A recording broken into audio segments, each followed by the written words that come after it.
¿Qué tal? ¿Cómo están? Muy buenas noches. Un placer saludarles. Soy Fernando del Rincón. Bienvenido a Conclusiones. Esta noche tendremos un programa especial sobre la caravana de migrantes. Vamos a llevarle información de todas partes, de la frontera con México, de Honduras, de todos los involucrados. Pero en este programa en particular queremos no solo hacerle entender a la comunidad internacional que las políticas migratorias de países como México, Estados Unidos o Guatemala, estos acuerdos de tercer país seguro, no son la solución. No son la solución y no son el origen de este problema. Ahí decía el presidente de Honduras, Juan Orlando Hernández, que, parafraseándolo, que no quería que se politizara el tema, que no fuera un tema por política. Pues sí, desgraciadamente, alguien tendrá que explicarle a él y a todos los demás mandatarios que es un tema de políticas sociales, que impactan a una población que se ve limitada en acceso a la salud, en acceso a la educación, en temas de seguridad, de garantías, de derechos, y que en la ausencia de todas estas, algunas de ellas o la mayoría de las mismas salen huyendo de este terror. Del terror que tristemente se vive en muchos de nuestros países en Latinoamérica. Entonces, las políticas migratorias que pueda aplicar Estados Unidos, que pueda aplicar México, que pueda aplicar Guatemala, o que pueda aplicar Honduras o el mundo entero, no terminarán con las necesidades de aquellos de buscar un mejor futuro para sus hijos y para ellos mismos en otra parte del mundo. Porque simple y sencillamente, a veces, es imposible vivir en donde nacimos. Este es un programa especial sobre la caravana de migrantes.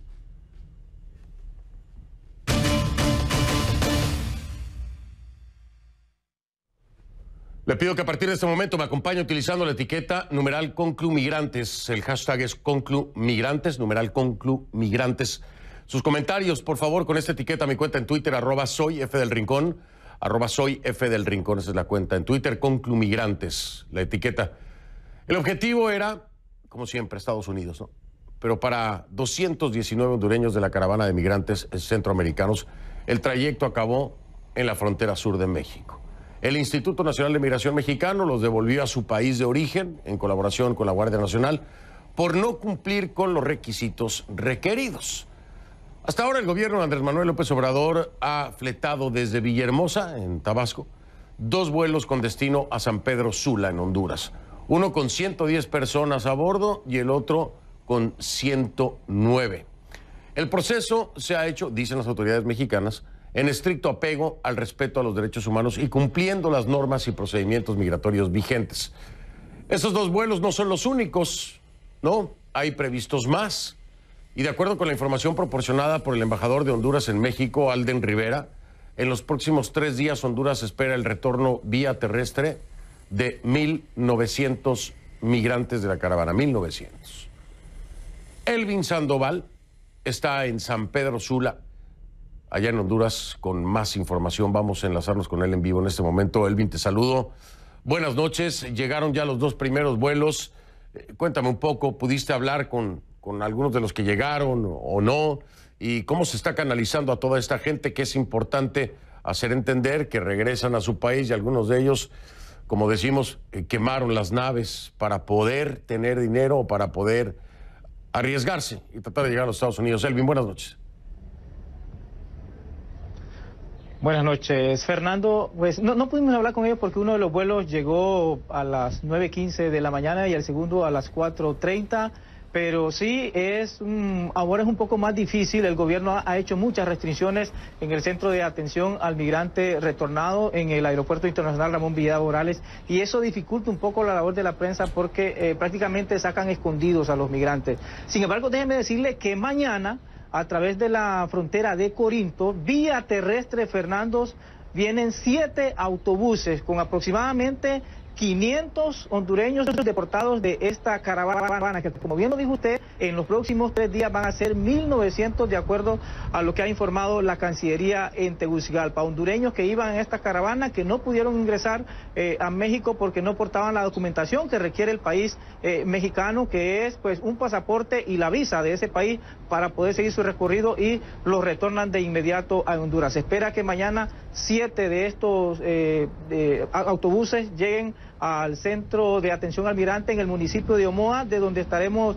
pues esperando a ver qué cuentan estos migrantes de esta travesía, de este sueño que no han cumplido, porque déjeme decirle, Fernando, que estos migrantes, este centro queda aproximadamente a unos 15 kilómetros de la frontera, y muchos de ellos más terminan de hacer migración ahí en el centro cuando retornan de nuevo hacia Guatemala para continuar el camino a los Estados Unidos, porque las autoridades ahí solo hacen migración y luego pues los despachan para su casa, y muchos dicen que no les dan opciones ni de un apoyo o oportunidades que puedan tener en el país. Por eso es que muchos deciden retornar a los Estados Unidos. Pero vamos a esperar a ver qué pasa mañana, si vienen núcleos familiares de madres y padres acompañados de sus hijos, o simplemente son personas adultas que retornan de esta caravana que salió el 15, Fernando, y que déjeme decirle, ya se está promoviendo una nueva caravana para el próximo 30-31 de enero,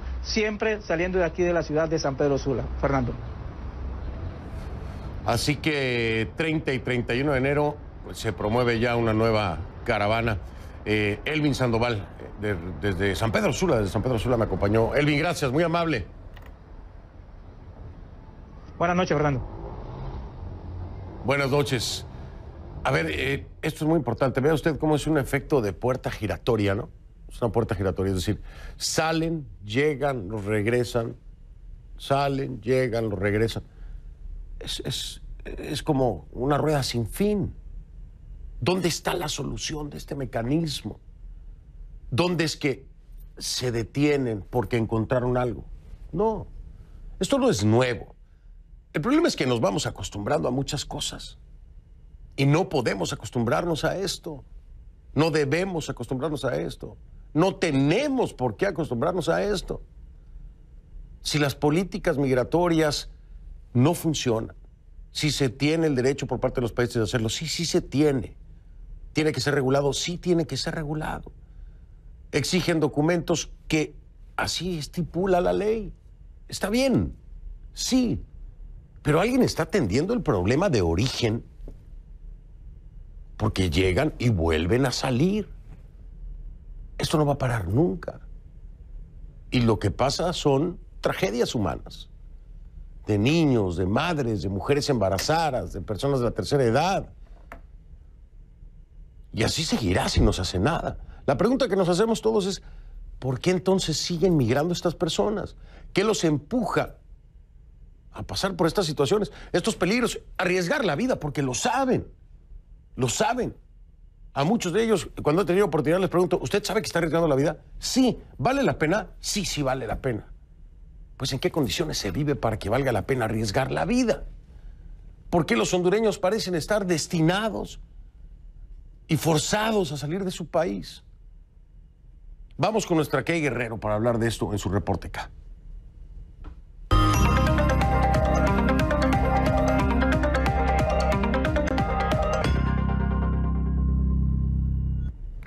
Kay, ¿cómo estás? Buenas noches. Como siempre, me da mucho gusto saludarte. Hay realidades aplastantes, Kay. Realidades aplastantes que no tienen nada que ver con políticas migratorias ni de Estados Unidos, ni de México, ni acuerdos de tercer país seguro. No, son realidades aplastantes que enfrentan las personas que deciden arriesgar la vida, que los regresan y que de nueva cuenta tratan otra vez de llegar. Es un cuento sin fin. ¿Qué me tienes de información? ¿Qué nos tienes de información? ¿Qué? Fernando, es una historia muy lamentable, pero yo creo que la respuesta de este fenómeno migratorio, por lo menos en el caso de Honduras, se encuentra dentro de ese país. Y es que, mira, de acuerdo con varios reportes internacionales, hay múltiples variables que podrían explicar este fenómeno de la migración de los hondureños, pero dos de ellas son constantes y resumen, digo yo, en la mayoría la necesidad de huir de ese país. Eso es la violencia y la pobreza. Fíjate que de acuerdo al Comisionado Nacional de los Derechos Humanos de Honduras, la CONADE por sus siglas, entre el 2002 y junio del 2019, unas 79,000 personas habrían muerto violentamente en Honduras. Estamos hablando, Fernando, de una muerte cada 2 horas aproximadamente o 12 víctimas por día. Y si bien se ha registrado una baja porque pasó del 86,5 homicidios por cada 100,000 habitantes en 2011 a 41 en el 2018, la violencia en Honduras sigue siendo 5 veces mayor que la tasa mundial. Ahora, Fernando, según un reporte de la organización de Human Rights Watch, los grupos más vulnerables en Honduras a este tipo de violencia son los periodistas, ambientalistas, los grupos LGBT, y aunque el país no está en medio de un conflicto armado, la violencia que se genera por las pandillas y estas bandas delictivas tienen literalmente a un país de rodillas. Este tipo de violencia azota a las zonas más pobres del país, donde ante esta necesidad y también bajo presión, extorsión, amenaza, gran parte de la población decide huir, a veces migrar internamente, a veces ir a Estados Unidos o a otro país para evitar ser perseguidos por estos grupos. Y no ayuda en nada saber que en Honduras, de acuerdo también con el análisis de Human Rights Watch y con otras instituciones, tanto el Poder Judicial como el Poder de la Policía son instituciones, dicen, donde la corrupción y los abusos son generalizados. Te voy a dar un ejemplo. Tú recuerdas esto perfectamente. El presidente Juan Orlando Hernández puso en marcha un proyecto para depurar a las fuerzas policiales en el 2017. En abril del 2018, más de 5,000 policías, Fernando, de los 10,000 que integran la fuerza policial, habían sido separados de sus cargos. Ese mismo año se presentaron 1.300 expedientes adicionales de policías expulsados para que fueran investigados precisamente por supuestas actividades ilícitas. También, por supuesto, hay casos de policías y políticos, cúpula política, que están envueltos en casos de corrupción, crimen organizado, narcotráfico. Entonces, al analizar todos estos datos, todas estas cifras, se entiende que emigrar en Honduras no es una opción.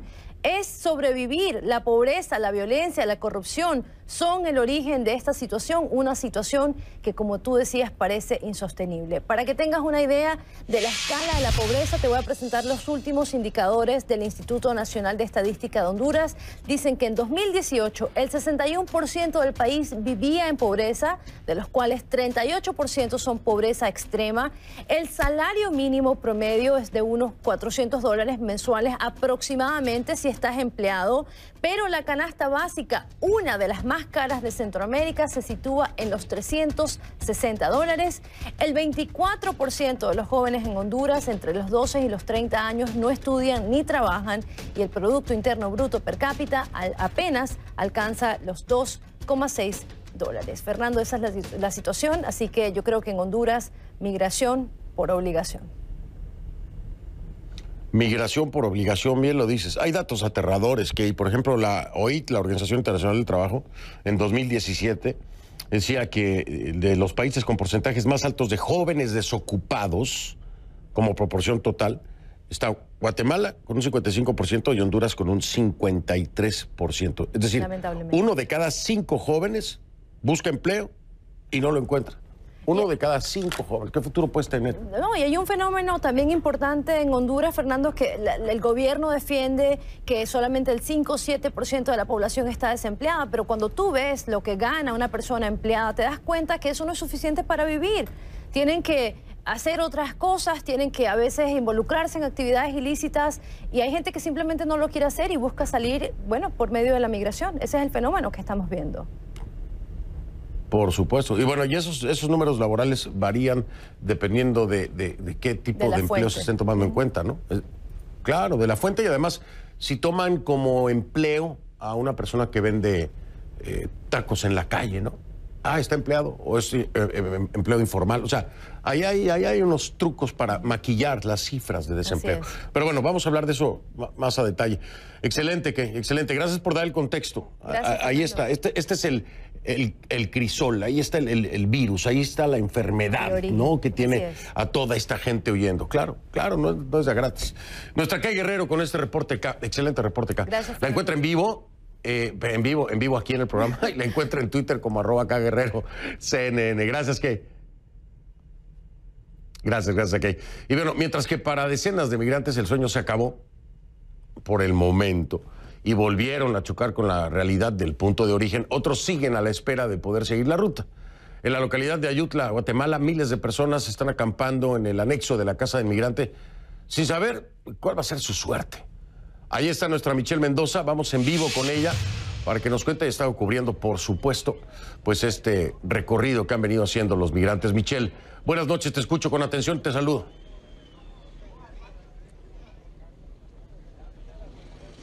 Un gusto saludarte también a ti, Fernando. Pues bien, ya es un cuarto día de estancia de estas... son cientos, Fernando, son cientos de hondureños los que están acá. Después de lo que sucede este lunes al filo de las 12 del mediodía, que mirábamos esa dinámica, intento de ingresar a territorio mexicano, pero respuesta de las autoridades de hacerlos llegar hacia la playa. De hecho, esta mañana nuestras cámaras captaron cómo 3 miembros de una familia corrían despavoridos desde la playa del río Suchiate, del lado mexicano, para no ser detenidos por autoridades del Instituto Nacional de Migración o también de la Guardia Nacional. Pues bueno, este es el panorama. Ellos regresaron, ellos están acá. Este es el anexo de la Casa del Migrante y las imágenes hablan por sí solas. Son cientos de ellos, están varados en este lado de Guatemala, hicieron el intento, aproximadamente 500 de ellos pasaron, según confirmaron las autoridades de México. 440 fueron detenidos, que ya están siendo deportados en este momento, y poco más de 80 se encuentran todavía perdidos a inmediaciones de Ciudad Hidalgo o camino hacia Tapachula. El punto es que en esta zona todavía persiste la idea de continuar el trayecto. Hay muchos niños, hay muchos bebés, hay núcleos familiares completos. Esto me recuerda mucho, Fernando, a lo que vimos en el 2018, la primera caravana. Recordarás esa vez que veíamos a estos cientos de migrantes de un lado del portón y nosotros del otro, reportando con esas emociones a flor de piel.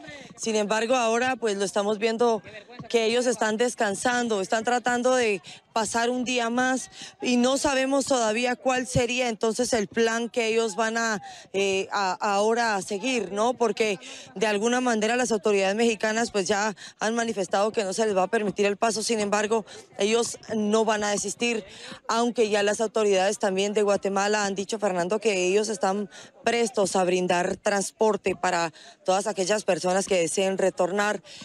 El hecho es el siguiente: hasta este punto tenemos casi 600 kilómetros recorridos. Se ha vivido calor, frío, calor y ahora están acá. Entonces, aunque hay instituciones que los atienden, ya comienza a aflorar un tipo de desesperación propia no solo del clima, sino también de la situación inestable en la que ellos están en este momento.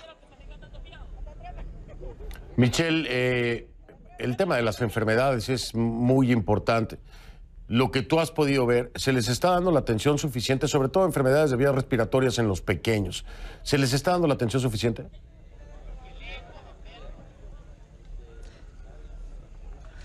Pues las instituciones, tanto la Cruz Roja como también parte del Ministerio de Salud de Guatemala, sí están brindando el apoyo médico. Alguna preocupación que surgía era que algunos de ellos se atravesaron el río este lunes, y pues en este río es donde termina el cauce de todos los drenajes de este lugar. Entonces había pues alguna preocupación en torno a lo que podían ellos tener, ¿no? Pero aquí hay atención. El problema es que ellos quieren continuar su viaje, y aunque aquí tengan cierto tipo de atención, no se van a quedar aquí. Ellos quieren seguir su camino. Michelle Mendoza desde Tecunumán, allá en Guatemala. Michelle, gracias, vamos a estar al pendiente y pues a buen resguardo porque es muy tenso y muy cansada la situación. Gracias, Michelle.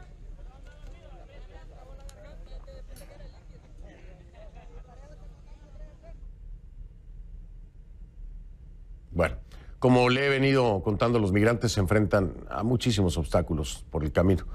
El más difícil llega tal vez cuando creen que están más cerca de su destino, porque van hacia la frontera de los Estados Unidos.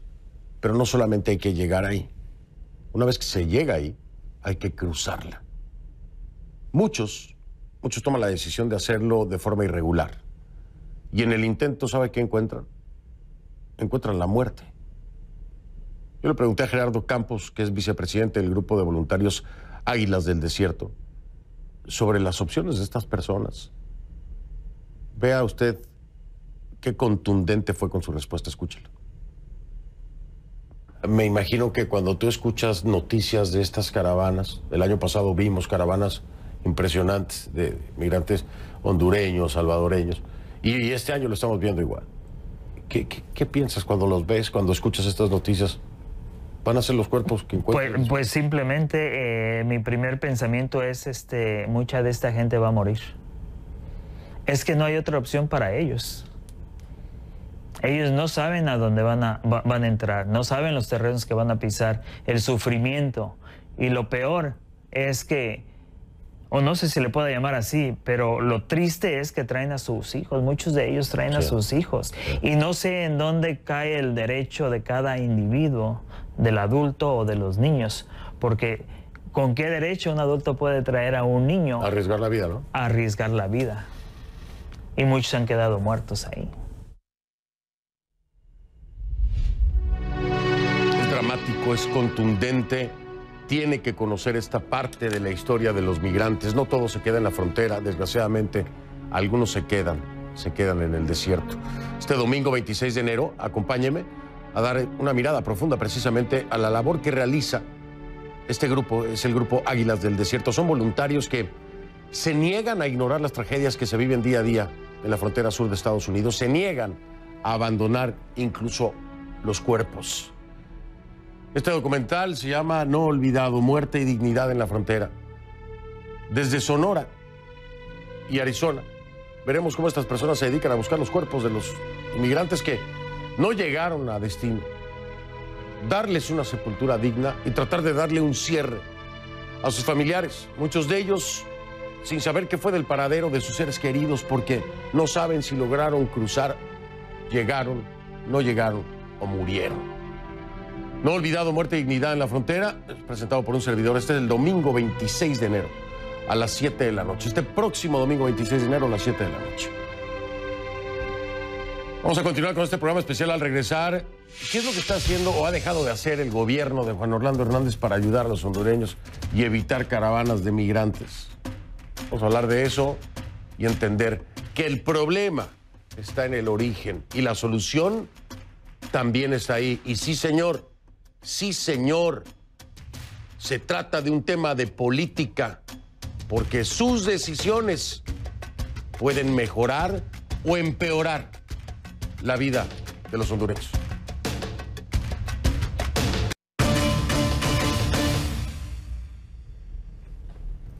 Le doy la bienvenida ahora a Leonardo Lenín Vanegas Barahona, es el director ejecutivo de la Federación de Organismos No Gubernamentales para el Desarrollo de Honduras, la FOPRIDE, por sus siglas. ¿Cómo está, Leonardo? Bienvenido, gracias por acompañarnos. Bueno, muchísimas gracias a usted por la invitación. Muchísimas gracias. Aquí es impresionante a veces cómo la interpretación de algunas personas sobre por qué la gente decide emigrar es tan superficial, ¿no? Me mandan, por ejemplo, ahora mismo un comentario en Twitter, no voy a ni siquiera mencionar a la persona, porque seguramente le van a hacer bullying en las redes. Me dice, se van porque los engañan diciéndoles que van a conseguir trabajo. No, es que se van porque no lo tienen. No es porque les dicen que van a tener, es porque no lo tienen. Si lo tuvieran, no importa que les digan que hay trabajo en otro lado, no se irían. Y ahí es donde la gente simplifica de una manera absurda, torpe y tonta la tragedia de estas personas. ¿Cómo poder hacer entender, Leonardo, que esto no es un tema de políticas migratorias, que esto no es un tema de fronteras, que esto es un tema de malos gobiernos, que esto es un tema de necesidades a veces básicas, de derechos, de seguridad? ¿Cómo hacer entender esto, Leonardo? Y que me lo diga usted. ¿Se entiende y no se actúa?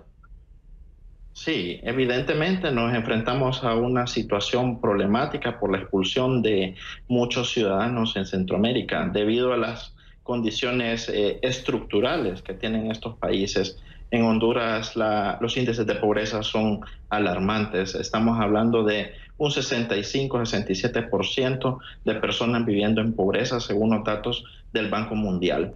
También es muy cierto, ¿verdad?, que existen condiciones no favorables para la juventud entre los 19 y los 24 años. Estamos hablando que tenemos tasas de desempleo entre un 7.4 y un 8.9, fluctuando a través de los años, lo cual son condiciones que naturalmente estimulan, ¿verdad?, a la expulsión de esta población.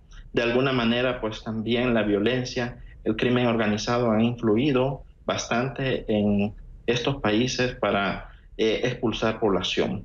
Esto es una situación que realmente ha sido incontenible. De alguna manera nosotros podemos hacer un rastreo de los últimos gobiernos democráticos y hemos visto una debilidad institucional en atender la problemática de la población. Y ese es el tema, Leonardo. Si bien es cierto que hoy el responsable es Juan Orlando Hernández, esto no quiere decir que sea el único responsable, y esto hay que reconocerlo. Esta es una problemática de vieja data y de otros gobiernos, es algo que se viene arrastrando. Y yo me pregunto, ¿qué se tiene que hacer, Leonardo? Porque la solución hacia el interior del país, hacia el interior de Honduras, no se ha encontrado. Y si se ha encontrado, no se ha querido trabajar en ella. Debería haber una presión por parte de países como Guatemala, México y Estados Unidos hacia el interior, hacia los gobiernos de Honduras, para que se trabaje en pro y a favor de los hondureños, porque esto finalmente, le guste o no le guste decirle a la gente, es un éxodo. Sí, sin duda alguna, de una manera pues bastante notable, ¿verdad? Creo que uno de los elementos principales sobre los cuales podría ir una propuesta para trabajar esto es en la reforma del sistema de educación, porque sin duda se ha tenido situaciones en las cuales los jóvenes, ¿verdad? La escuela no está preparando para la vida y para el mundo del trabajo, lo cual está haciendo que las personas no se inserten de la manera más natural como quisiéramos, ¿verdad? Y este es un problema de país, es un problema de región, es un problema de continente, el cual debe ser abordado de una manera integral. Algunas de los elementos que también se debe trabajar es en las responsabilidades compartidas, porque también es cierto que el cambio climático está forzando, digamos, al tema migratorio. En una investigación que hicimos con el periodista Thor Miller, ¿verdad?, mirábamos que existía problemas por pérdidas de cultivos en el campo. Tenemos unas zonas rurales donde la gente no tiene trabajo, pero también no tiene alimentos, lo cual se ve forzado primero una migración interna y luego una migración internacional. Sí, este dato es muy importante, lo que está diciendo Leonardo, el tema alimentario. Hay más de 900,000 personas, imagínense, casi 1 millón de personas, que están en situación de inseguridad alimentaria. ¿Por qué? Precisamente por lo que decía, por sequía que afecta a gran parte de Honduras, especialmente el corredor, el llamado corredor seco. Y esta es una cifra que puede aumentar hasta más de 1 millón durante los próximos meses. Así que aquí hay otro tema. En esta información de parte de la Unidad Técnica de Seguridad Alimentaria y Nutricional de Honduras, se revela que 1 de cada 5 hogares, 1 de cada 5 en el corredor seco, ha experimentado hambre. Así que aquí hay otro tema que debemos agregar, Leonardo, es hambre. Cuando yo te pregunto, Leonardo, con toda la data que ustedes manejan, sí, si las necesidades básicas del hondureño están cubiertas, ¿qué me responderías? Bueno, la respuesta es realmente que tenemos una situación crítica. Como mencioné en las cifras anteriores, el país exhibe unos índices de pobreza alarmantes, 65-67%. Eso indica que 7 de cada 10 hondureños viven en condición de pobreza. La canasta básica en nuestro país está alrededor de $350 mensuales, comparándolo con otros países en los cuales la canasta básica fluctúa entre $240 y $270 mensuales. También hemos visto con importante preocupación el tema del aumento de, digamos, a los servicios públicos, la energía, el agua, la falta de respuesta que tienen el gobierno para situaciones de crisis, ¿verdad? Sumado a los problemas de corrupción que se llevan buena parte del dinero que debería destinarse al desarrollo. Pues ahí está, la respuesta es más que contundente. Leonardo Vanegas es el director ejecutivo de la Federación de Organismos No Gubernamentales para el Desarrollo de Honduras y ha sido un placer que me acompañe. Gracias, Leonardo, muy amable. Muy amable ustedes por la invitación. Gracias, buenas noches. Vamos a continuar nosotros con el tema. Le quiero dar otro dato, muy doloroso. El 23% de los menores de 5 años, padecen de desnutrición crónica. Esto según datos del Programa Mundial de Alimentos, el PMA. 23% de los menores de 5 años con desnutrición crónica. ¿Ya va entendiendo usted por qué se van? No porque les digan que van a conseguir trabajo, es porque no lo tienen. No porque les digan que van a comer bien, es que no comen bien. No porque les digan que van a vivir mejor, no, es que no viven, sobreviven. ¿Ya va entendiendo? Ya sabe por qué no podemos acostumbrarnos a esto. Son tragedias humanas. Y la respuesta está en la política, en los políticos, en el país. No en la política migratoria de Trump, ni en la política migratoria de AMLO, ni en la de Yamatei, ni en las fronteras. Pero, ¿qué presión están ejerciendo Estados Unidos, México y Guatemala a ese gobierno, a ese presidente, a ese que provoca un éxodo? Pues ninguna, ¿no? Vamos a hacer una pausa, regreso para continuar hablando con esto. Voy a tener a Rolando Sierra, que es el director de la Facultad Latinoamericana de Ciencias Sociales de la Universidad Autónoma de Honduras. @soy F del Rincón, esa es la cuenta en Twitter, Conclumigrante, la etiqueta, Conclumigrantes. @soy F del Rincón, en Twitter, en Instagram, F del Rincón. Ya vengo.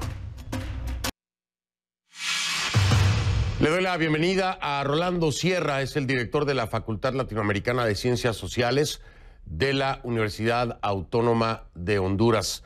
Rolando, ¿cómo está? Buenas noches, bienvenido. Sí, muy buenas noches, Fernando. Muy bien. Saludos. Un placer que nos acompañe, Rolando. Este tema, enfocarlo como debe ser, lo hemos venido haciendo en este programa y es precisamente en el caso particular de Honduras señalar que la solución está hacia el interior, pero que no tiene que ver con las políticas migratorias, sino con las políticas que se toman con respecto a desarrollo social, a salud, a educación. Rolando, ¿se ha descuidado a tal grado que el deterioro es inevitable y la gente sale huyendo del país? ¿Lo podemos aseverar? Bueno, lo que estamos viendo y cuál ha sido la tendencia especialmente de las migraciones en Honduras a lo largo de este siglo XXI, que sobre todo a partir de este siglo Honduras ha empezado a haber mayor migración de parte de hondureños y hondureñas hacia Estados Unidos y hacia Europa, a España principalmente. Esto tiene que ver con fundamentalmente con un modelo de crecimiento económico que no ha sido capaz de generar desarrollo, por un lado, y por otro también por un proceso democrático, institucional sumamente débil, no inclusivo, de una debilidad institucional en donde la ciudadanía no tiene la confianza en las instituciones. Entonces, la ausencia de un modelo de desarrollo verdaderamente incluyente y sostenible da como resultado, entre otros, digamos, el tema de la violencia y este tema de la migración. Porque lo que estamos viendo aquí en Honduras, más bien, y al analizarlo desde la perspectiva de las ciencias sociales, si estamos hablando o no de un fenómeno de migración o un fenómeno de desplazamiento. Sociológicamente, la migración es cuando uno decide personalmente trasladarse de un lugar a otro, pero por una decisión personal. Y desplazamiento es fundamentalmente cuando uno tiene que trasladarse de un lugar a otro, pero no quiere, sino porque hay unas causas, unos factores que lo obligan a salir de su lugar de origen. Y en el caso de Honduras vemos que hay una serie de factores, una serie de causas que están llevando a miles de hondureños a tomar esta decisión de salir del país. De hecho, desde el año 2014, la Compañía de Jesús en Honduras, el ERIC, viene haciendo una encuesta de opinión pública y ha habido siempre la pregunta si los hondureños están dispuestos a salir del país, y prácticamente entre el 45 y el 50% dice que si pudiera saldría del país. Luego también como Flaxo hicimos un estudio con los jóvenes de último año de secundaria el año pasado, de las ciudades más importantes y con los colegios públicos más grandes del país, y los jóvenes, el 65% de los jóvenes decía que al concluir su secundaria la única perspectiva que miraba era la migración, es decir, no miraba posibilidades y oportunidades de incorporarse al mercado laboral o de continuar en los estudios superiores, ¿no? Únicamente la migración como alternativa de vida. Qué tristeza escuchar esto, además la fuga de talentos y de tanta gente joven de un país. Déjeme marcar una pausa, señor Sierra. Regreso para seguir hablando y puntualizar este tema que es sumamente importante. Una cosa es migrar y otra cosa es ser desplazado. Desplazamientos forzados. ¿Le suena? Bueno, eso es una realidad de Honduras, con todas sus letras.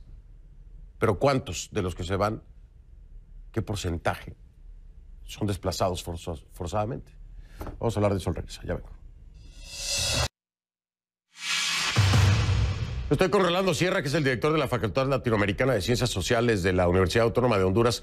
Rolando, usted mencionaba algo muy importante y aquí es donde también tenemos que mencionar, la retórica debe de cambiar. No se trata solamente de migrantes, sino de desplazados. Ahora, la pregunta del millón, y no sé si se pueda responder en este momento, pero del total de migrantes, como les llaman, ¿cuántos de estos usted piensa que son desplazados? ¿En qué porcentaje podríamos imaginarnos que son desplazamientos forzados? Bueno, lo que estamos viendo es sobre todo por el tema del desplazamiento en el sentido de las causas, porque la gente ve que no tiene oportunidades o posibilidades. Mire, aquí, de acuerdo a los estudios que hemos hecho, de los 18 departamentos que conforman el país, hay 4 departamentos de donde ha salido más gente, ha migrado más gente, que son el caso de Cortés, Francisco Morazán, donde está la capital, el caso de Yoro y Olancho.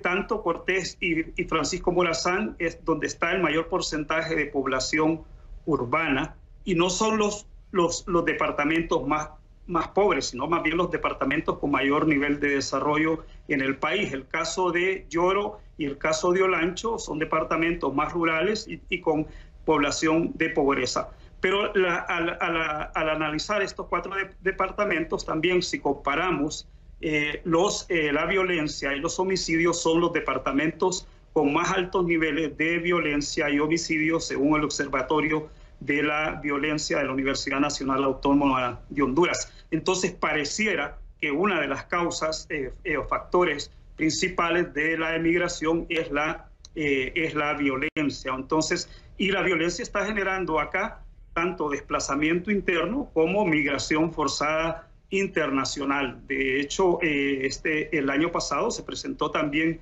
un estudio de parte de la ACNUR y de la Secretaría de Derechos Humanos que ha incrementado también el desplazamiento interno, especialmente por violencia aquí en Honduras. Entonces, las causas, el tema son las causas, altos niveles de pobreza, como ya se ha planteado a lo largo de este programa, pero también situaciones de violencia. Por supuesto, y esto conlleva a que sean desplazamientos, muchos de ellos desplazamientos forzados. Habría que empezar a hacer entender en la... ¿Perdón, lo escucho? Por eso, más bien, en el caso de Honduras se habla más bien de una migración forzada. ¿Sí? Forzada, claro. Claro, migración forzada, pero también cuando es un tema de violencia, es un desplazamiento forzado. Son desplazamientos forzosos, desgraciadamente. Hay que decir, ¿y por qué utilizo este término? Porque este término, y usted lo sabe, señor Rolando, tiene implicaciones internacionales. En los acuerdos internacionales, el hablar de desplazamientos forzados tiene otro tipo de implicaciones y representa otro tipo de responsabilidades para los estados. Me tengo que ir, señor Rolando Sierra. Ha sido un placer. Espero volver a hablar con usted de nueva cuenta porque hay mucho más que analizar sobre esto y, por supuesto, con esta excelente información que nos ha dado. Muy amable, buenas noches. Buenas noches y gracias. Gracias a usted. Rolando Sierra es el director de la Facultad Latinoamericana de Ciencias Sociales de la Universidad Autónoma de Honduras. Hago una pausa, ya vengo. Soy Fernando del Rincón, buenas noches. Como siempre le digo, si no lo vio en conclusiones, no lo vio. Lo veo mañana.